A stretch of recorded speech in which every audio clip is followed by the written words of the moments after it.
What's up? Does anyone remember that? That was like maybe it's a Canadian thing. There's an old beer commercial from the '90s where they always just said "what's up" to each other. Sounds dumb, but you got to see the commercial. That's actually pretty funny. Okay, I'm rambling. We got Warhammer 3v3 battle to talk through. This is a casual battle. I'll go over the players right now. We've got myself playing Warriors of Chaos, Modern Savagery playing the Empire, Ferocious Ghost playing the Tomb Kings, and then on the far side we have Panzer General playing or Panzer Grenadier playing the Dark Elves, Nightshade playing Bretonia, and then High Elves is being played by Narek. So this was a casual game, but it was a very close game and a very fun one. So emphasizing the fact that it was a casual game, I brought two giants, and these are units you play not necessarily when you want to win, but when you want to have fun. And I brought some chosen with halberds just so the giants wouldn't get surrounded by cavalry and isolated like that, and sartorial to maybe disrupt some missile play. Modern Savagery has taken Karl Franz, Jade Wizard to keep him alive. He's got a standard sort of mixed infantry and handgunners, Knights of the Blazing Sun, who will be very important later on. And Ferocious Ghost has a Tomb King roster with some chariots, which is always nice to see and thematic in a Tomb King roster. He has the Sphinx of Usfect.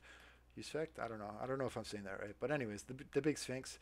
And then a couple of Ushapti here and Tomb King on the chariot, which is always cool. High Elves, nothing too crazy out of them. Swordmasters, spears, and 3 bolt throwers. Dark Elves, you got some dark shards and spears. And the Bretonians, a mixed army with some Grail Knights on the flank and Luon Kur. And then Chill of Sontar, also I forgot to mention that, and some Hidden Illyrian Reavers with Olithanar. Okay, army lists are done. Let's get into the fun part. I've got some vanguarded Marauder horsemen with throwing axes, and I'm going to be curling them around sort of the flank and trying to see if I can get into these Sword Masters of Hoeth on the early engagements. The bolt throwers are going to be looking for a target to fight at. Initially, they're shooting in at these Ushapti. They will change their bolts and start shooting into this Necrosphinx, which is a good swap for them.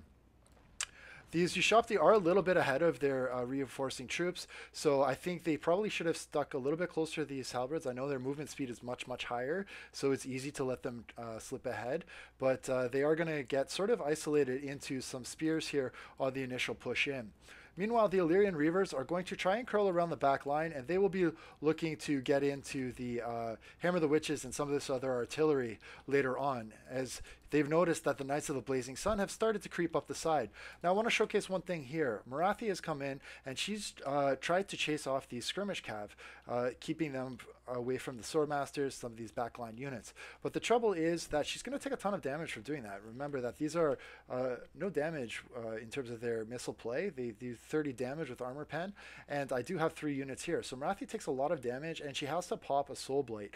A Soul Stealer. So Soul Stealer is 18 winds of magic. She also cast a Malakos Mystifying Miasma, but there was nothing to follow up the mystifying miasma with. So that's 23 winds of magic. She popped for what, like slight degen on a skirmish cav unit that's worth 600 gold. Maybe it netted her 100 gold worth of value, not even. And in the meantime, she's lost a lot of winds of magic and a chunk of HP, which she will be regenning up.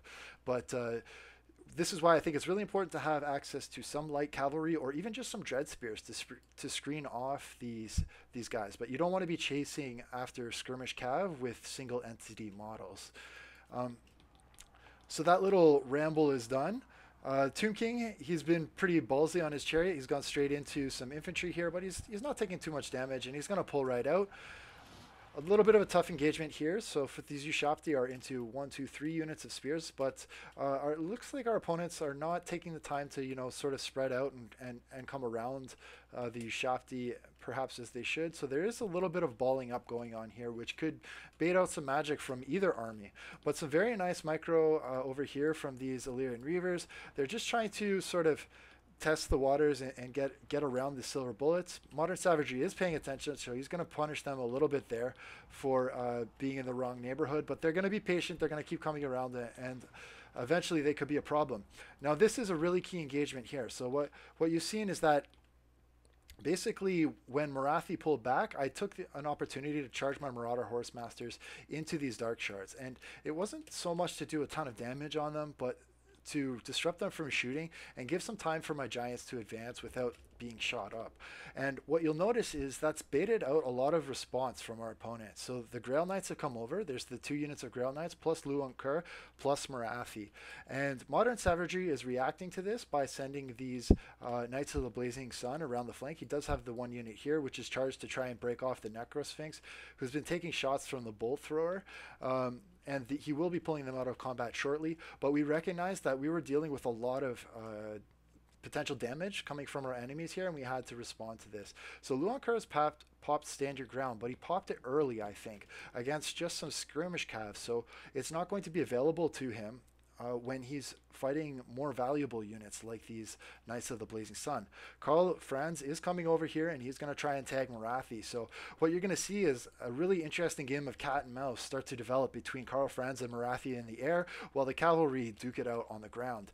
Now, Modern Savagery was on mic with me at this time, and he said, thankfully, pay attention, there's a huge cav fight going on. I need you to come over here and help me out. So I did have Sartorial in the vicinity, and what you'll see is that I'm going to start to pull her over and use her ability to buff armor to end her stand your ground to turn this fight in our favor.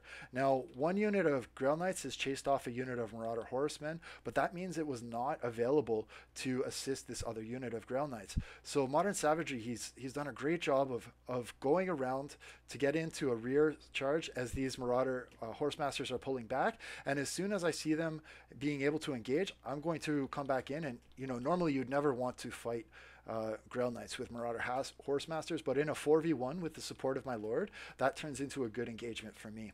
And you're going to see Sartorial. Here comes some big magic skills. Transmutation of Lead, debuffing melee attack and damage. I'm going to go all out. I'm going to buff with standard die, so increase their leadership, and I'm going to increase their armor as well. Glittering Robe and Plague of Rust. So these Grail Knights have no chance in this fight. They immediately rout. Over here, Karl Franz has just, he chased Marathi, but he got into trouble with these Dark Shards, so he pulled out. And then you're going to notice Modern Savagery popping the Lore of Life on Karl Franz, giving him a little bit of health. The Necrosphinx has been taking a lot of shots here from these bolt throwers. It is going to start to crumble to dust, especially with the proximity of this Chilosantar. The Tomb King is also now in a dangerous neighborhood with the presence of the Chilosantar, but the Giants are, into the thick of combat, and they're going to hopefully start doing some work here. So this crucial cav fight on the flanks is starting to turn a little bit in our favor. Now that's 2 units of cav versus 1 unit of Grail Knights, because we were able to take this fight without the support of Luan Kur, and we're going to start pressuring the Dark Shards a little bit. The Grail Knights are going to respond, and so knowing that Modern Savagery, knowing that he didn't want to take that charge, standing up, he comes in response to these Grail Knights, and again, I give him the support of these Marauder Horsemasters just for flank and rear charges, and I will be bringing over a unit of Chosen with Halberds to support. Over here we have the Bretonian archers getting into the action. They're going to be shooting in on the Knights of the Blazing Sun. Karl Franz has worked his way over to the bolt throwers, and it looks like he's going to attack one of them and try and take it offline and be quite successful doing so. But because they have peeled away, the Marauder Horsemasters have become isolated, and they're going to take a lot of fire from the Dark Shards. I probably should have pulled them back, but they were pretty low. But the Chosen with Halberds were able to clean up these Grail Knights for the most part, who I think maybe our opponent was a little bit overtaxed with micro of these archers who had been attacked by the Knights of the Blazing Sun, so he didn't realize that those Grail Knights were still stuck in combat, and the Knights of the Blazing Sun, or sorry, the Chosen with Halberds did a ton of damage. But meanwhile, Karl Franz is being shot up by these Dark Shards. I don't know if he's realized that he was in range of the Dark Shards, so that's an unfortunate loss for us. So Modern Savagery will lose his Karl Franz there, who goes down in a fury of Dark Shard bolts. But we are into the missile cav, and this unit of Grail Knights, the missile unit, and this unit of Grail Knights is very tattered, and Modern Savagery has been very busy with his micro, just pinballing from unit to unit, keeping Luan Kur busy, keeping Marathi busy. And this is why I think it's really important to have a unit of light cav to be able to respond to these threats and pin things in place, because you can't pin these Knights of the Blazing Sun in place with Marathi or with Luan Kur alone. You need an actual unit of cavalry to respond to that, even if it's just light cavalry. So over here, Sartorial, the chariots, and other things are starting to slowly break off some of these spears in lower tier infantry. The Chilo Santar, it looks like it's been sort of lured away into chasing off like aspiring champions and things like that. So the Chilo Santar really needed to be in the thick of things, supporting that midline front, that midline engagement. And so because he was not there, things are starting to turn in our favor on that side. Meanwhile, the Giants are finally getting into action on some big units. We've got them smashing the faces of these Grail Knights. Luan Kur is puffing his buffs and trying to help out, but I do have Chosen with Halberds around, and Chosen with Halberds are no joke against large units. They are going to do a lot of hurt to Luan Kur. I have, again, Sartorial debuffing the melee attack and the armor, and the Giants are going to, you know, put the brakes on these Grail Knights and the Paladin, as long as they have some support and don't get isolated, which is the case. And I have to thank Modern Savagery again for pinballing around and taking out these units of Dark Shards. The Tomb King and the other chariots have been getting in some really nice rear charges to the remnants of this Bretonnian infantry and spears. So what you can see is it's been like a line of procession off of the map for all of these Dark Shards and other spears. And the Tomb Kings are still, you know, healthy enough to be helping out. Marathi is going to get charged by one unit of Knights of the Blazing Sun, while the other unit has been knocking up the Dark Shards. And over here, Luan Kur has been completely pinned by Sartorial and the Giant and the Trolls. And because they have high mass, Luan Kur is not going anywhere. So he's going to just take Troll hits and Sartorial hits and Giant clubs to the face until he is no more. Let's just take a moment to appreciate this, this carnage. Oh, they are fantastic looking models. I like when they spit their burp breath out too. Unfortunately, I didn't catch that on camera there, but you can use your imagination. So now that the Dark Shards have been disrupted, Savagery has poured into these Bretonnian archers. So it's amazing the amount of value he's gotten out of these two units of Knights of the Blazing Sun. And he's not keeping them in sustained combat, but look at all the attention that Marathi has been devoting to chasing these units. And because of that, she's not been around to, you know, support the Chilo Santar and some of the other units. And meanwhile, the Dark Shards are going to be exposed. Sartorial is Mr. I don't give a shit about missiles. He's going to go head first into these Dark Shards. And let's just look in on this awesome cinematic shot. You got to love Sartorial's charge. Look at that. He can disrupt about 20 Dark Shards with one charge, and he's just going to go down the line and just pinball his way across this entire unit. That's why I think you need to really spread out your Dark Shards if you're going to bring them. And that's true of any missile unit, so that you can't have a single unit just disrupt several units all at once. And the Giants are going to get in there and tie them up. And that's going to be all she wrote for the Dark Shards. So for the first time in this game, the battle bar is starting to trend in our favor. The Tomb King, by the way, it did get stuck in here on a little bit of Halberds, the Paladin, and the Damsel, so it will crumble to dust. But it was active for a long time and racked up a ton of kills, so probably paid its dues. Marathi is on a shred of health, having been stuck in fights with these Knights of the Blazing Sun. And these Knights of the Blazing Sun still going strong, but they're pretty much tapped out as far as their usefulness at this stage of the game goes. But now the Damsel of Heavens will charge in with these halberds, these men-at-arms with polearms, and try, oh, there's the breath, and try and help out, but she'll be no match for the Giants. The Paladin is also going to crumble. So for the first time in the battle, we've essentially erased a lot of the leadership of our opponents, and I don't think there's anything left on the field that can really be a threat to the Giants or the Chosen with Halberds or the Tomb Kings. So at this point, I was starting to feel pretty confident about the fight. Yeah, Sartorial as well is healthy, so she could just charge off these last few units of Dark Shards. Marathi was very, very low. I'm not sure where she's gone to. Oh yeah, she's over here chasing off those Knights of the Blazing Sun. She's got like an obsession for them. She's been chasing them all game. And yeah, it's been a super fun game, but I think you can see where the balance bar is headed now at this point. So I will just close it out, and we'll get into the end screen as these chariots just run amok and clean up these last few units. And Hammer of the Witches comes back online and tries to get some revenge on Marathi. Fun stuff. All right, so what worked well, what didn't work well? I think Sartorial was a fun pick to disrupt the missiles, and the Giants were always, not the most competitive pick, but as long as you have stuff around them, they can do some work.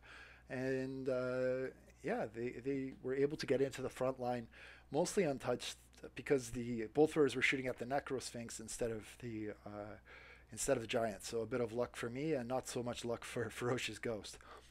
Modern Savagery was super on point with his micro of the Knights of the Blazing Sun.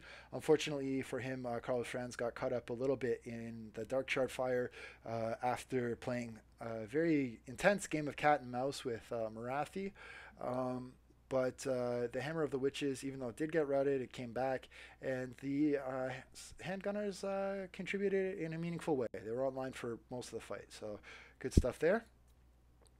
Ferocious Ghost was the anchor for our midline position. Those Tomb Guard with halberds are so reliable for just staying in the fight. And he got some nice rear charges in with his Tomb King into the back lines of the infantry. Unfortunately for him, the Necrofinks did not stay online for very, very long because it was taking a lot of bolt thrower fire, but the Skeleton Archer Chariots were very effective and racked up over 100 kills on each of those units. So awesome stuff out of the chariot play. For Panzer Grenadier, my suggestion would be to bring some light cavalry. And also, if you're going to go heavy on Dark Shards, you might want to bring a unit of Witch Elves to pin things in place, especially if you're not going to bring light cavalry. In order to pay for that, I would suggest maybe drop 1 or 2 units of these Hargonath Executioners. If you do go with a Dark Shard build, your armor pen is coming from your missile play. At least that would be your plan, I guess. You don't need any more Hargonath Executioners. It's sort of overkill on that front. More importantly, you just want to devote some resources to getting the Dark Shards online and firing. With Narek, I think his bolt throwers, they were okay against the Necrosphex Colossus. The Illyrian Reavers, I don't think I caught it on camera, but they did disable the Hammer of the Witches. Swordmasters, looks like they chopped up some Tomb King infantry, but nothing great came out of the Spearmen for him, and I think in the end his army just lacked mobility. For Nightshade, the Grail Knights, unfortunately for him, this one unit, he got no value out of them because they kind of got isolated. The second unit did okay in the back line, but eventually it did get pressured out. And overall, I think it was just a super fun battle. For the early part of the game, it was in the favor of our opponents. We pulled it back at the end, but I had a great time running around with those giants. So sometimes it's not about bringing the most competitive build; it's about what's fun. And hope you have a good day. Take care. Bye.